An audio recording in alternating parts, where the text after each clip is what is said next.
셨습니다.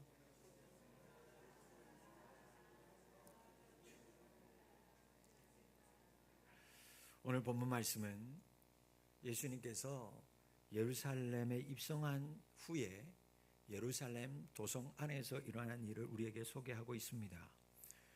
예루살렘에 예수님이 입성한 이후에 다툼과 논쟁의 중심에 항상 예수님이 있었어요. 평화의 왕이라고 하는 예수님이 다툼이 있는 곳에, 논쟁이 있는 곳에 항상 계셨어요. 요즘으로 말하면 트러블 메이커, 이슈 메이커, 예수님이었어요. 성전을 정화하는 것을 시작으로 해서 예수님의 권위에 대해서도 논쟁하셨어요. 오늘 본문 바로 앞에는 포도원의 비유라는 것이 등장합니다. 포도원의 주인이 종을 보내요. 그 포도원을 일구는 농부들이 그 종이 보낸 일꾼을 죽여요. 심지어 안 되겠다, 내 아들 보내면 괜찮겠지, 아들을 보냈는데도 아들 죽이면 이거 우리 거 되겠구나, 아들마저도 죽이는 포도원의 비유를 이야기하면서 애들로 그 아들 종을 죽인 자들이 바로 너희들이다, 유대인들이다 라는 것을 비판하셨어요. 본문 말씀 바로 나오는 말씀에는 부활 논쟁이 계속 이어지면서 아예 직접적으로 기존의 종교의 세력들이었던 서기관들을 직접적으로 비판하시기도 했어요. 자, 이런 흐름 속에서 오늘 본문은 바리새인들하고 헤롯 당이 사람들이 예수님께 찾아와서 예수님과 이야기하는 이야기가 이어지고 있습니다. 앞서 포도원의 비유의 이야기가 자신들을 향한 비난이라는 것을 이 사람들이 모를 리가 없었어요. 그래서 종교 지도자였던 이 사람들이 예수님에게 책 잡기 위하여 찾아옵니다. 그래서 어떻게 하면 책 잡을 수 있을까? 그래서 다분히 의도가 깊이 들어간 질문 한 가지를 준비해서 예수님께 다가옵니다. 자, 이 질문을 살펴보기 전에 이 질문을 하는 이 사람들이 도대체 누구냐? 두 부류의 사람이었는데 바리새인하고 헤롯 당의 사람들이라는 거예요. 이 사람들이 좀 먼저 살펴봐야만 합니다. 여러분, 바리새인하고요 헤롯 당원들은 절대로 함께 할 수 없는 사람이었어요. 끝과 끝을 달리는 사람들이었어요. 요즘으로 하면 극여당, 극야당. 끝에 서 있었던 사람들이었어요. 바리새인들은 어떤 사람들이었어요? 종교적으로 철저하게 율법주의자들이었습니다. 그러니까 로마의 사람들하고는요 섞일 수가 없었어요. 로마 사람들이 봤을 때는 아주 그냥 적대적인 사람이었어요. 반대로 헤롯 당의 사람들은요 절대적으로 로마의 친세력이었습니다. 바리새인들은 자신들은요 누구보다 하나님과 율법을 절대적으로 잘 지키는 사람, 하나님의 말씀대로 살아온 사람, 율법을 지키는 사람이라고 믿고 받아들이는 사람이라고 자부하는 사람들이었습니다. 그런데 예수님이 나타나자 뭐라고 얘기하냐면 그 바리새인들을 향해서 위선자라고 꾸짖는 거예요. 규칙, 법, 이것만 들이댄다. 너희들이 말하는 율법, 법, 잣대 그것만 들이대고 실상은 너희들 뭐하냐? 껍데기 아니냐는 거예요. 실상은 하나님의 말씀대로 살지 않지 않느냐? 바리새인들을 정면으로 비판하시기 시작했어요. 자, 그러면 바리새인들 입장에서는 예수님 눈에 가시 같은 거죠. 그러니 제거 대상이 되는 겁니다. 헤롯 당은요, 여러분, 헤롯 당 이름부터 달라요. 누구 따르는 사람이에요? 헤롯 따르는 사람이에요. 헤롯 대왕이 로마의 그 황제로부터 위임을 받아서 이 이방인 출신이었던 헤롯 대왕이 팔레스타인 전 지역을 다스리기 시작합니다.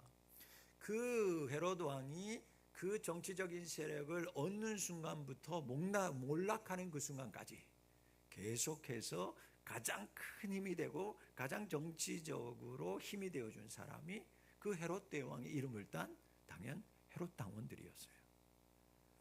자, 이방인 출신 헤롯 대왕에게 가장 골칫거리가 누구였을까? 유대인들이었어요. 왜?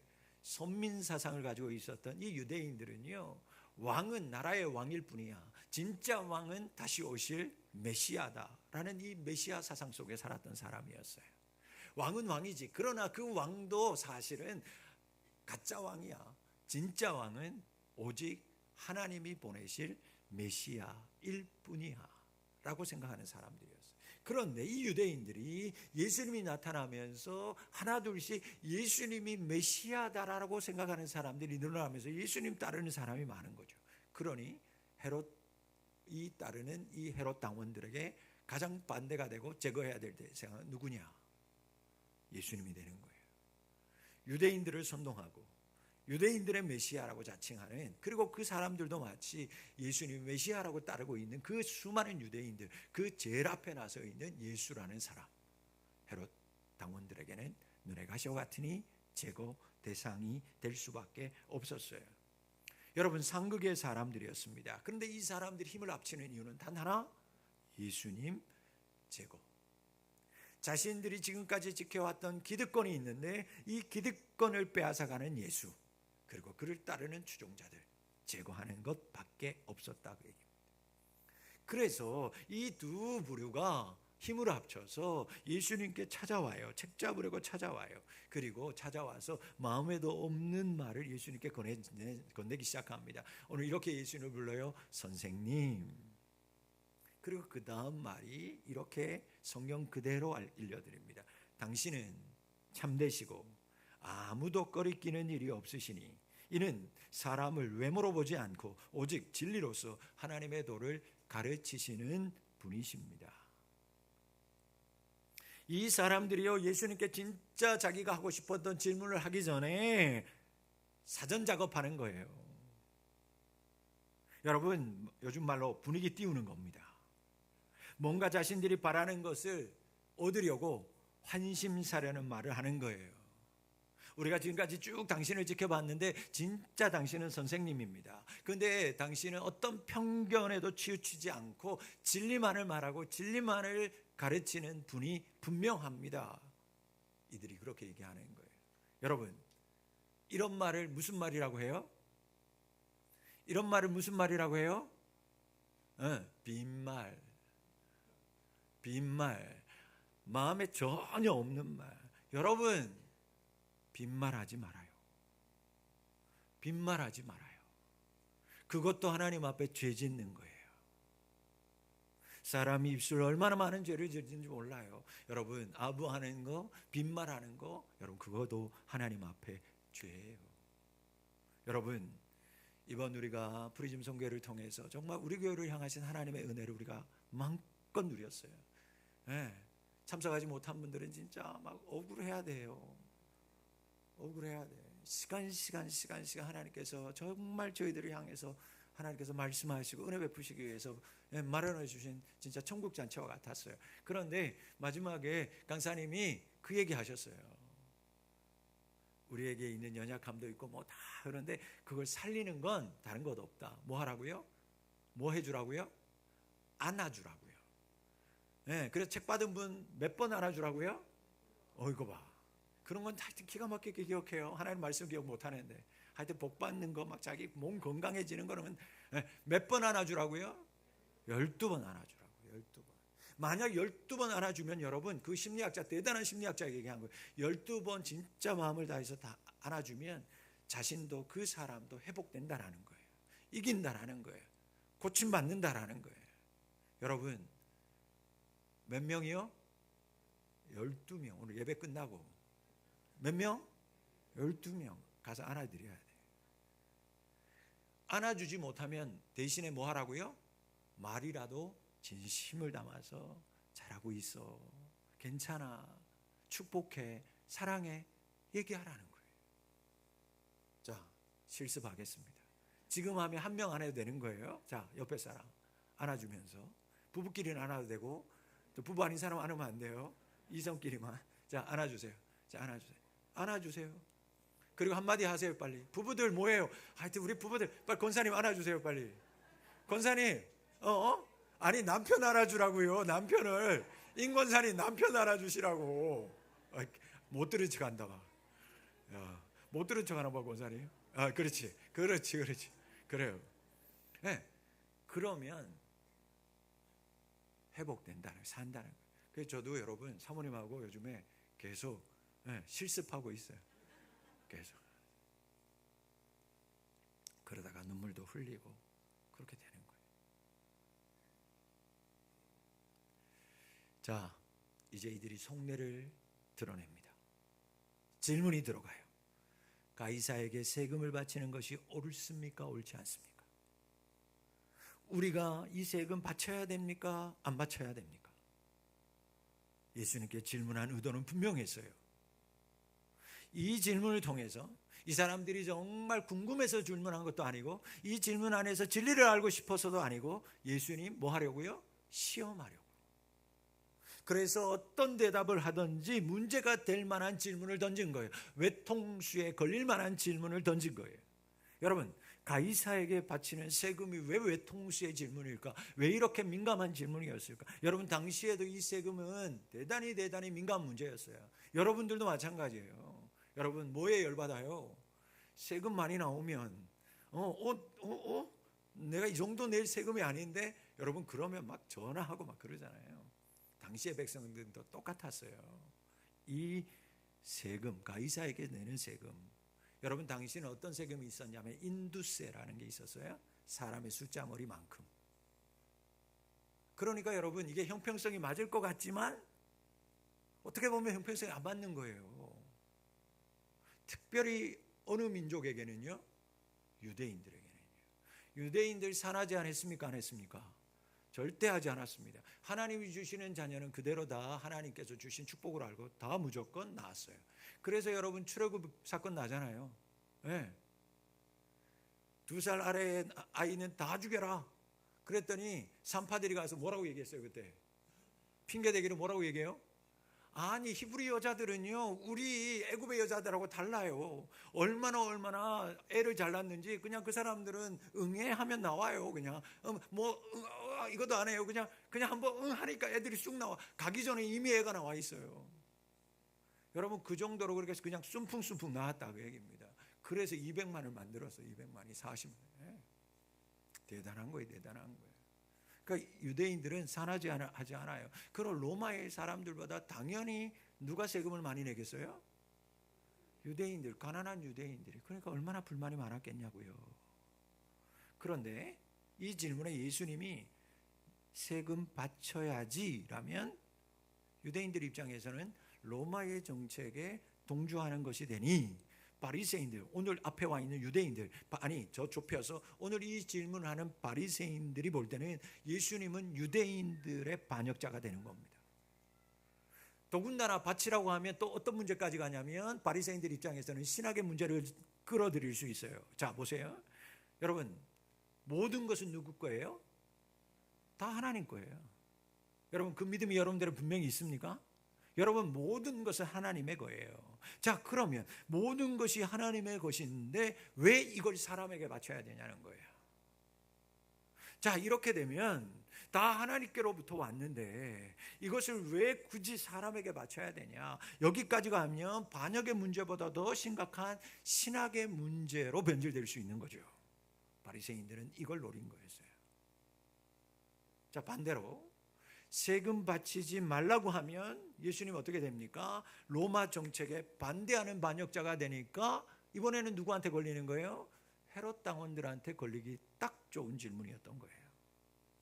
이 교묘한 질문에 예수님이 어떤 현명한 대답을 내어놓아도 양쪽으로부터 반역자가 되고 신학의 문제까지 야기되는 꼴이 되니까, 여러분, 어떤 말을 해도 어떤 쪽으로부터 고발은 당할 수밖에 없어요. 자, 여러분, 바리새인들 보세요. 헤롯 당원들 보세요. 이 끝과 끝에 있어서 매일마다 붙들고 싸우던 사람들이 예수님 몰아세워서 죽이고자 하는 그 앞에서는요, 한통속이 되니까 머리가 팽팽 돌아가기 시작하는 거예요. 진짜 머리 좋은 거예요. 선하고 좋은 일 할 때는요, 머리 아무 생각 없던 사람들이요, 나쁜 일 꾸밀 때는요, 이렇게 머리가 돌아간다니까요. 여러분, 이게 인간이에요. 이게 사람이에요. 불쌍한 거죠.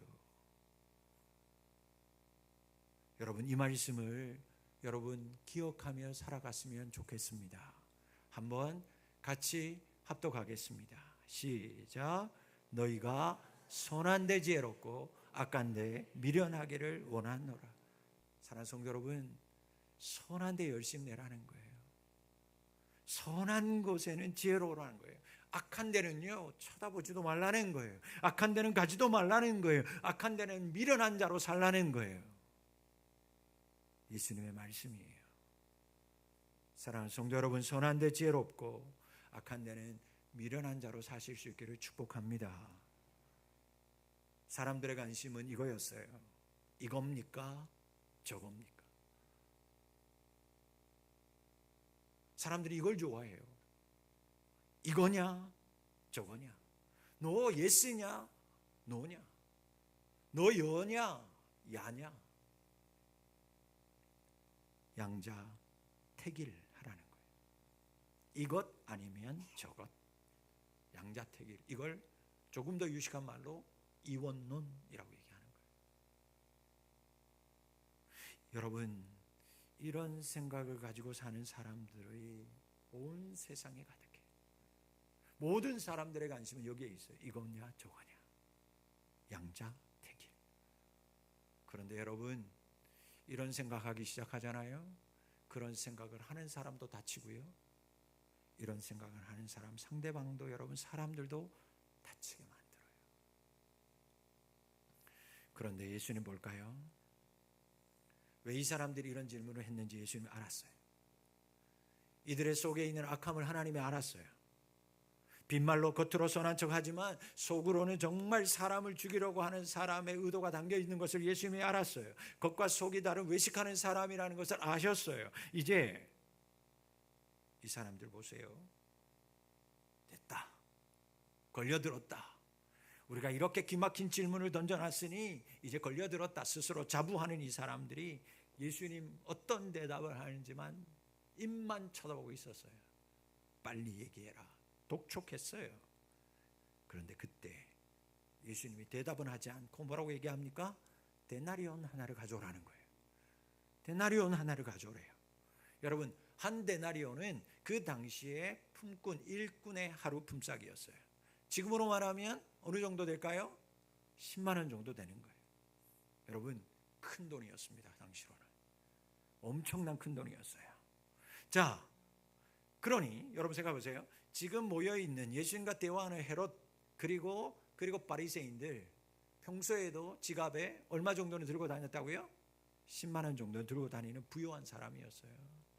여러분, 예수님의 말씀에 두렙돈, 여러분 아무것도 아닌 거예요. 10원 20원 그것도 없는 사람들이 수덕하던 세상이었는데 한 데나리온을 갖고 오니까 갖고 와요. 그 자리에서 평소의 지갑에 그 정도로 가지고 있었던 부유한 사람이었다, 그 얘기입니다.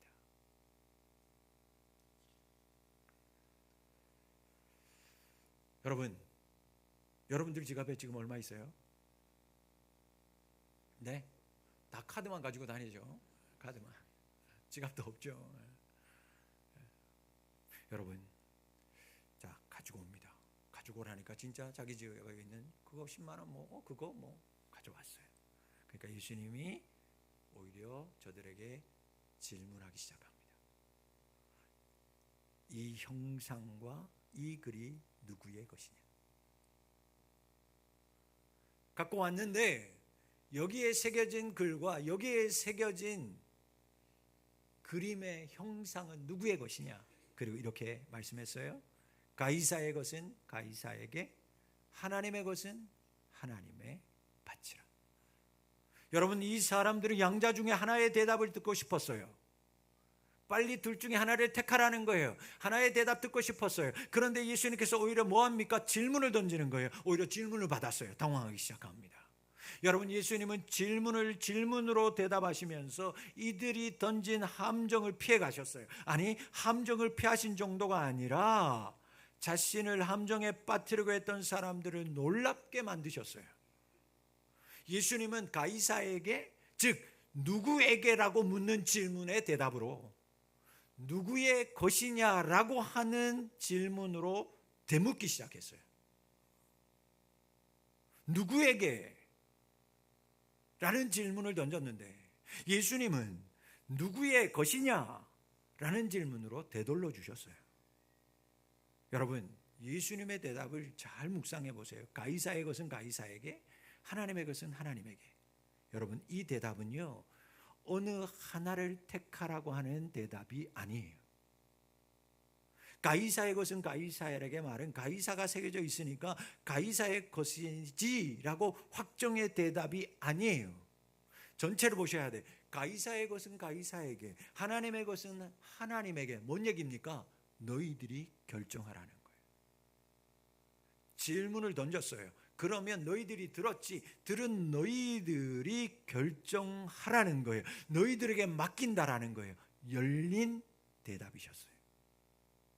가이사의 것이라고 생각하는 사람은 가이사에게, 가이사의 것이 아니라고 생각하는 사람은 또 다른 생각을 할 수 있는 여지를 남겨두신 거예요.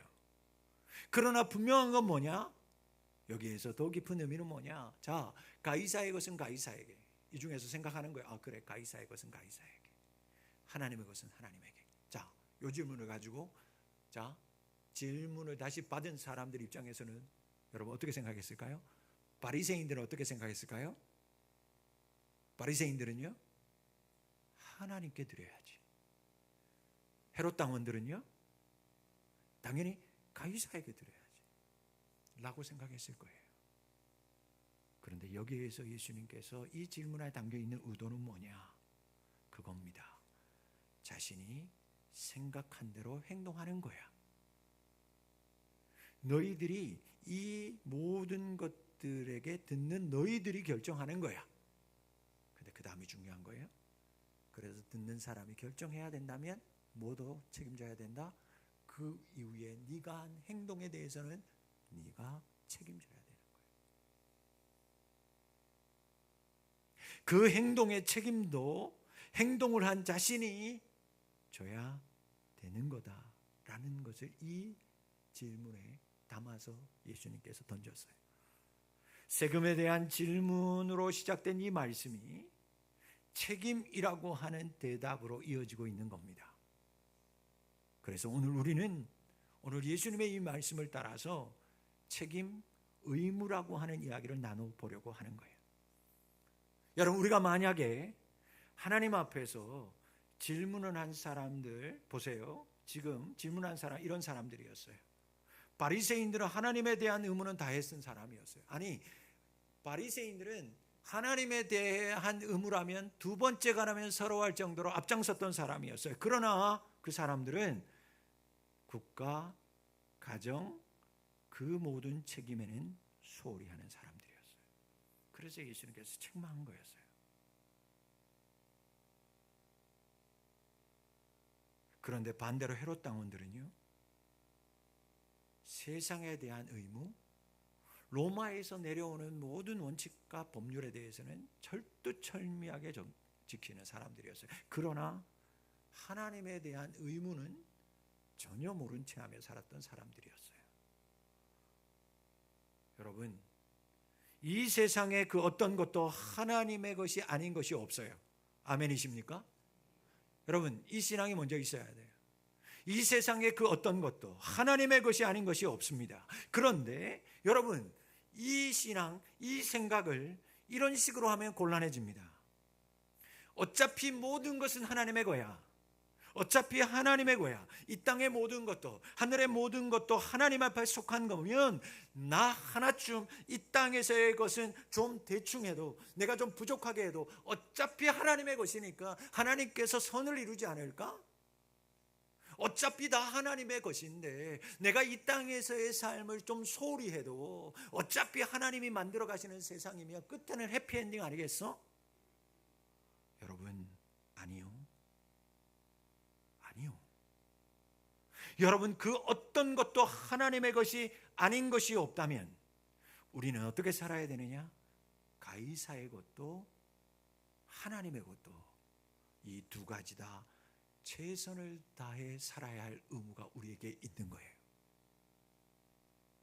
모든 것이 하나님께로부터 왔다면, 모든 것이 하나님 앞에 속해 있다면, 여러분, 이 세상의 가이사의 것, 그리고 하나님의 것 할 필요, 이건 말할 것도 없이 세상에 속한 가이사의 것의 삶 속에서도 우리는 최선을 다하며 살아야 될 줄 믿습니다.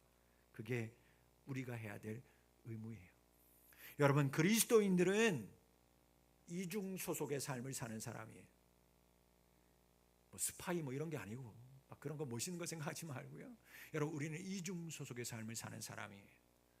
우리는 하늘에 속한 사람인 동시에 우리는 이 땅의 삶을 사는 사람이에요. 그게 그리스도인이에요. 아직 믿지 아니하는 사람들이 이 땅이 전부인 줄 알아요. 그래서 이 땅의 소속으로만 살아요. 우리가 그래서 깨닫게 하기 위하여 복음을 전하는 거죠. 아니, 너희들 땅에 속한 사람이지만 나도 전에 땅에 속해 있었지만 예수님을 구원하시고 예수님을 내가 만나고 난 후에 내가 땅에 속한 자가 아니라 원래는 하늘에 속한 사람이었구나. 여러분, 우리는 이중 소속의 삶을 사는 사람이라는 것입니다. 여러분, 재물 얘기가 나왔으니 이것만 생각해 보자고요. 자, 하나님 앞에 오늘 드리는 여러분의 헌금, 예물, 그것만 영적인 것인가? 아니요. 우리가 하나님 앞에서 드리는 예물, 영적인 것이죠. 그러나 그것만이 영적인 것이 아니라 이 땅에서 내 이름으로 나오는 세금을 내는 것도 하나님을 위한 것이 되는 영적인 것이라는 것을 잊지 말고 살아야 된다고요. 그러니 여러분, 세금 잘 내셔야 돼요. 뒤로 막 이렇게 하지 말고, 그 어차피 다 무슨 그런 세금 때 이게 찾으러 가는 사람이 있다며요. 다 어차피 걸려요. 여러분, 하나님 앞에 드리는 것만 영적인 것이 아니라 세상 앞에서 내는 세금도 영적인 것이라는 사실이, 여러분, 하나님의 것, 모든 것이 하나님의 것인 것이 아닌 것이 없다, 그 믿음 안에 담겨 있는 우리의 삶의 모습이어야 되는 거예요. 마가복음 7장 11절에 가보면 예수님께서 고르반이라고 하는 가르침에 대한 이야기를 하는 장면이 나와요. 여러분, 고르반이라는 이야기가 왜 나왔냐면 예수님의 제자들 참 배고픈 사람들이었어요. 그런데 어느 날 보니 예수님의 제자들이요, 떡을 대접받은 거예요. 누가 예수님의 제자들이라고 떡을 줬어요. 그러니까 너무너무 배고프니까 이 사람들이 손도 안 씻고 떡을 먹었어요. 그게 어때? 그럴 수 있지. 그런데 그 당시에는 그거에 아닌 거예요. 그 당시에는 손을 씻지 않고 떡을 먹고 음식을 먹으면 부정해지는 거예요. 정결법을 어기는, 율법을 어기는 큰 죄인이었어요. 네. 왜냐?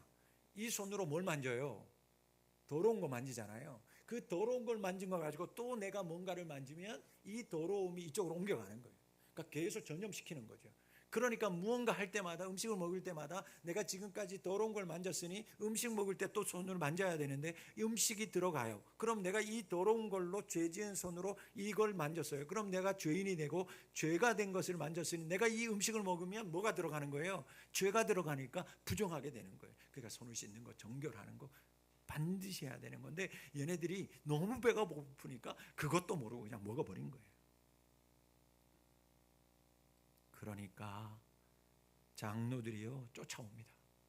그걸 보고 장로들이 쫓아와가지고 예수님께 따지듯이 계속 열이 받아가지고 물어요. 이 귀한 전통을 당신 제자들이 다 무시하냐고. 그때 예수님이 하나님의 계명 지키지 않고 그저 사람의 전통만 이야기하고 있는 그 사람들을 책망하시면서 꺼낸 이야기가 고르반이라고 하는 내려오는 전통 제도였어요. 자, 고르반이라고 하는 뜻은 하나님께 바치는 예물이라는 뜻이에요. 좋은 거예요, 안 좋은 거예요? 좋은 거예요. 고르반 무슨 뜻이라고요? 하나님께 바친 예물. 그런데 이렇게 귀한 제도가 예수님 시대에 악용되기 시작했어요. 그런데 어디에 악용됐냐? 부모님을 공경하는 자녀들이 이 제도를 악용하기 시작했어요. 그러니까 나쁜 데는 머리가 팽팽 돌아간다니까요. 여러분, 하나님께서 뭐라고 말씀하셨어요? 십계명에 내 부모를 공경하라. 그리고 그 십계명을 설명하는 출애굽기 21장 10절에 가보면 심지어 그렇게까지 얘기했어요. 너의 어미나 아비를 저주하는 자는 반드시 죽여라. 그렇게까지 엄청난 이야기를 하셨어요. 그런데 이 고르반이라고 하는 제도를 예수님의 시대 사람들이 악용하기 시작하면서 어떻게 했냐면 고르반을 핑계로 부모님을 섬겨야 되는 물질이 있잖아요. 여러분, 부모님들 모시면 점점점 돈이 들어가요. 물질이 들어간다고요. 그런데 이것들이 한 해 두 해가 아니니까 자녀들이요, 부모님한테 봉양해야 될 물질이 계속 들어가니까 이 물질이 아깝기 시작한 거예요. 그러니까 이들이 뭐 합니까? 하나님께 드리는 예물입니다. 고르반 이렇게 선언해 버리는 거예요. 고르반하고 선언하는 거예요. 경건 신앙을 면분 삼아서 자녀들이 해야 될 책임을 회피하기 시작하는 겁니다. 여러분, 다른 사람들이 아무것 모르고 저 사람 고르반 했대, 하나님 앞에 자기 재산을 드렸대, 하나님 앞에 예물 드렸대, 그러면 와, 대단하다, 대단하다, 대단한 믿음이다 라고 생각하겠죠. 그런데 그것을 뒤집어서 나이 먹은 부모님 돌보기 싫으니까 이 내게 있는 예물 이제 하나님 앞에 드립니다, 고르반 하고 부모님들을 안 돌보기 시작했다니까요. 그러면 진짜로 이 자녀들이 자신들의 있는 재산을 다 고르반해서 하나님께 드리고 진짜 없어서 부모님을 안 돌봤을까? 아니요. 고르반 하고요, 일부만 하나 앞에 드리고 나머지는 자기네들이 뒷돈으로 다 사용했다, 그 얘기입니다. 부모님들 버리고. 옛날 우리나라 뭐 하듯이, 고려장 하듯이. 여러분, 신앙을 앞세운 고차원적인 죄악을 하나님이 믿는다고 하는 백성들이 저지르고 있었어요. 하나님 핑계 삼아서 자신의 의무를 소홀히 하는 죄악을 일삼고 있었어요. 여러분, 분명한 건 뭐냐? 우리는 무엇보다도 그 누구보다도 하나님을 사랑해야 돼요. 아멘이십니까? 여러분, 우리는 무엇보다도 누구보다도 하나님을 사랑해야 돼요. 그렇다고 우리가 이 땅에서 해야 될 의무를 소홀히 해서는 안 되는 거예요. 하나님을 사랑하는 것과 이웃을 사랑하는 것, 여러분 둘 중에 하나를 선택할 문제입니까? 아니요. 하나님의 공경하는 것과 부모를 공경하는 것이 선택할 문제입니까? 아니요. 하나님을 사랑한다고 하면서 이웃을 사랑하지 않는 것, 그건 거짓말하는 거예요. 우리가 하나님을 섬기면 섬길수록 여러분이 이 땅에서 자신의 삶, 의무, 책임도 더 열심히 해야 되는 거예요. 하나님을 열심히 섬기고 있다면 여러분 직장에서도 더 열심히 일해야 돼요. 그래서 그것에서 정말 인정받고 좋은 영향력을 끼칠 수 있어야 돼요. 학생들, 하나님을 섬기면서 학교 생활, 아니 진짜 직접적으로 공부 열심히 해야 되는 거예요. 저처럼 그렇게 하면 안 돼. 재수하면서도 교회가 좋다고 교회 가지고 막 12시 1시까지 아이들하고 막 혼나는 거예요. 그래서 재수하는 거예요. 고3들은 인내하는 겁니다. 그때는 그래, 내가 학교 생활 철저히 해서 하나님께 영광 돌려야지. 그게 자신들이 해야 될 책임이에요. 하나님의 자녀들은 부모님 공경하고 효도해야 하는 겁니다. 여러분, 믿음의 부모들은 자식들 양육하는 일에 있어서 조금 더 게을러서는 안 되는 거예요. 집안일에서부터 식사 챙기는 일, 여러분 소홀히 하면 안 돼요. 나 먼저 간다, 주일이니까 바빠, 대충 냉장고 열어서 대충 아무거나 먹고 와, 그냥 오늘 굶어, 이러면 안 된다고요. 또 끝나고 나서 오늘 교회 가지고 피곤하니까 그냥 대충 시켜 먹어 이러면 안 된다고요. 여러분, 제가 늘 얘기하죠. 교회 왔어요, 은혜 받았어요, 그럼 뭐가 달라져야 된다고요? 반찬. 다른 날보다 반찬이 더 정확히 나와야 된다니까, 주일날은. 그래서 믿지 않는 자녀들이, 믿지 않는 남편과 아내들이 오늘 뭔 날인데, 오늘 내 생일도 아닌데, 그렇게 물어볼 때 한마디만 하라고 그랬잖아. 어떻게 하라고요? 은혜 받아서. 여러분, 교회 가서 은혜 받았는데 왔더니 반찬이 달라져요. 그러면 그 엄마 아빠가, 그 남편과 아내가, 여러분 교회 가는 아내, 교회 가는 남편을 여러분 저 같아도 가라 그럴 거예요. 교회만 갔다 오면 반찬이 달라지면, 섬기는 모습이 달라지면 그 교회에 내가 업고라도 나가라고 그럴 거예요. 사랑하는 성도 여러분, 믿음의 사람들은 세상 사람들이 직장, 가정 돌보는 것보다 더욱 힘써서 가정을, 직장을 돌보아야 하는 거예요. 저를 가르쳤던 우리 수원성교회 안강수 목사님, 원로 목사님 늘 이런 얘기를 하셨어요. 직장생활 하면서 그때 간호사를 예를 들어서 말씀하신 것 같아요. 간호사들 직장생활은 다 알잖아요. 교회 믿는다고, 교회 간다고, 수요일도 쑥 뭐 이러해서 수요일 날 예배, 금요일 날도 금요 기도 있다고 또 교회 가. 그것까지는 이해해 줬는데 당직이 있는 날이 주일이면 당직까지도 자기가 어떻게 되겠어 안 되니까 막 빠진대. 여러분, 어쩔 수 없이 다가오는 자기의 순서 하나님 앞에 드려야지 그 마음은 알지만, 반대로 여러분, 만약에 나는 직책이 낮아요. 위에 부장님이 과장님이 나 교회 가야 되니까 너 평일날 있는 거 내가 할 테니 너가 나 대신 이 일요일날 근무소. 여러분, 그 부하 직원은 주일 내내 나와서 말은 못하고요, 뭔 얘기하고 있을까요? 뭔 생각하고 있을까요? 우리 부장, 나는 이렇게 와서 고생하는데 지는 교회 가가지고 지금 하나님 앞에, 여러분, 그거 하나님 욕먹는 일이다, 그 얘기입니다. 제가 이 얘기하면서도 여러분들이 걱정되는 거 뭐 하는지 알아요? 솔직하게, 야, 우리 목사님이 이제 주일날 다 지킬 건 안 지켜도 되고 이렇게 생각할까 봐, 이제 이렇게 핑계 대서 주일날 이제 빠져도 되나 보다. 사람들이 이렇게 본 뜻은 안 하고 또 여기 삐껴나간 요 얘기만 해가지고 그럴까 봐 내가 걱정은 되지만, 여러분 믿습니다. 여러분, 사도 바울이 디모데전서 5장 8절 말씀에서 이렇게 말씀했어요. 자, 한번 다 같이 읽어보세요. 시작. 누구든지 자기 친족, 특히 자기 가족을 돌아보지 아니하면 믿음을 배반한 자요, 불신자보다 더 악한 자니라. 맞는 말이잖아요. 하나님을 섬긴다는데 가족을 안 섬겨요? 하나님 잘 섬긴다고 하는 그 열심이 있는데, 교회는 섬기는 열심이 있는데, 여러분, 여러분들의 부모님을 안 섬기고 여러분들의 가족을 돌보지 않아요? 더 악한 사람이라는 거예요. 아니, 믿지 않은 사람보다 더 나쁜 놈이라는 거예요. 하나님 핑계대지 말아요. 교회 핑계대지 말아요. 하나님 핑계 삼아서, 교회 핑계 삼아서 학교, 직장, 사업장, 여러분 똑바로 하지 않는 거 죄입니다. 죄예요. 여러분, 이 얘기하고 싶은 겁니다. 겉과 속이 같아야 돼요. 겉과 속이 같은 사람을 뭐라고 얘기하냐? 진실한 사람이라고 하는 거예요. 여러분, 겉과 속이 같은 사람 되실 수 있기를 바랍니다. 오늘 우리가 말씀에서와 같이 하나님의 것을 하나님께 드리고 가이사의 것을 가이사에게 드리려면 잊지 말아요.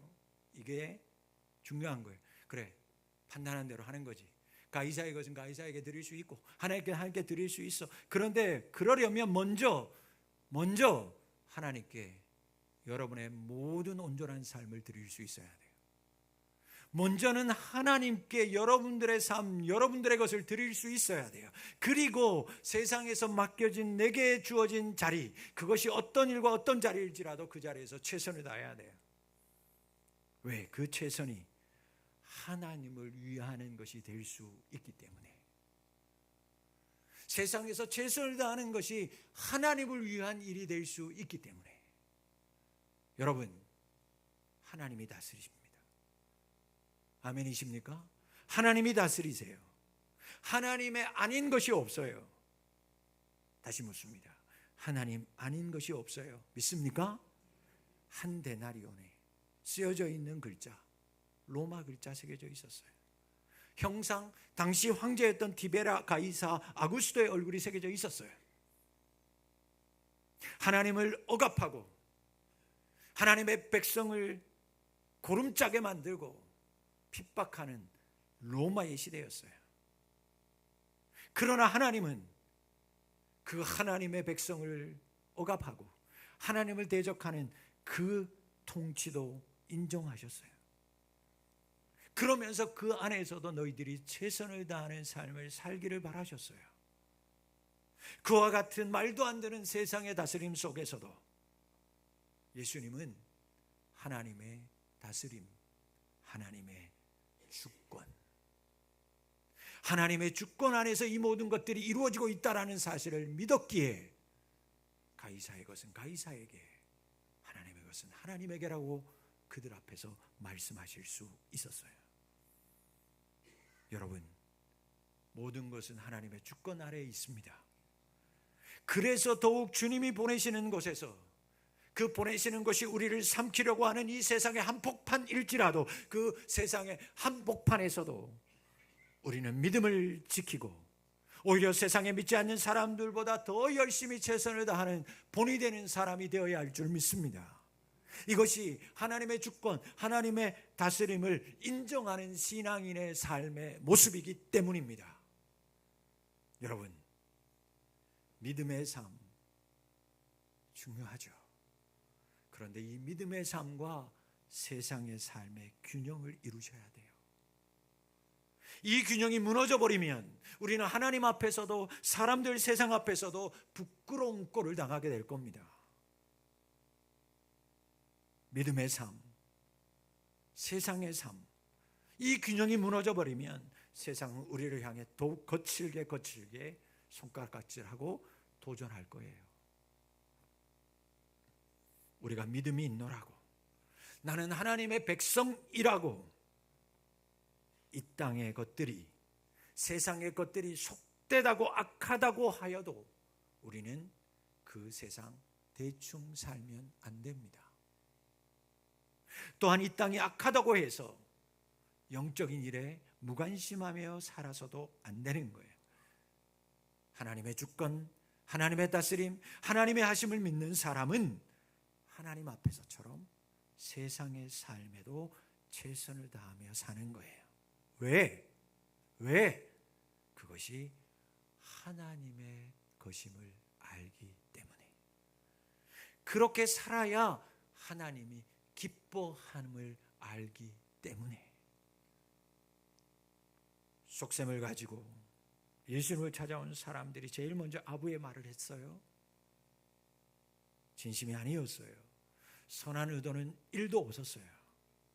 그들이 그런데 돌아갈 때, 예수님의 크신 지혜를 알고 나서 돌아갈 때 자신들이 빈말로 했던 그 말이 진짜였음을 깨달았을 거예요.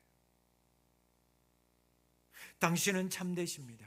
아무도 꺼리끼는 일이 없으시고 이는 사람을 외모로 보지 않고 오직 진리로서 하나님의 도를 가르치시는 분이십니다. 세상은 모르잖아요. 세상은 계속 우리를 넘어뜨리려고 하잖아요. 세상은 계속해서 우리를 시험합니다. 어떻게 할 것인가? 어떻게 살 것인가? 하나님을 향한 태도와 세상을 향한 올바른 태도의 균형이 내 안에, 우리 안에 이루어질 때 저들이요 속으로 말할 거예요. 빈말로 했던 말이 이게 진짜구나 말하는 날이 올 거예요. 여러분의 신앙의 삶과 여러분의 세상의 삶이 균형 잡히기 시작할 때 진짜구나. 저들의 하나님은 진짜 참되신 분이구나. 정말 저들이 말했던 하나님은 사람을 외모로 보지 않고 정말 그 하나님은 진리만 말씀하시고 가르치시는 분이 맞구나. 저 사람이 저렇게 사는 모습을 보니까 진짜 저 말이 맞네. 그렇구나. 사랑하는 성도 여러분, 하나님의 다스림, 하나님의 주권을 믿는 사람의 삶이 이러해야 할 줄 믿습니다. 그들이 지금은 인정하지 않지만 여러분들의 신앙의 삶과 세상의 삶의 균형을 보면서 깨달을 거예요. 뒤에서는 진짜였구나. 진짜구나. 저들이 말하는 예수는 진실로 외모를 보지 않는구나. 진리구나. 진리의 말씀이구나. 무엇을 통해? 우리의 균형 잡힌 삶의 모습을 통해. 여러분, 이것이 하나님의 주권을 믿는 사람의 삶이어야만 합니다. 기도하겠습니다. 하나님,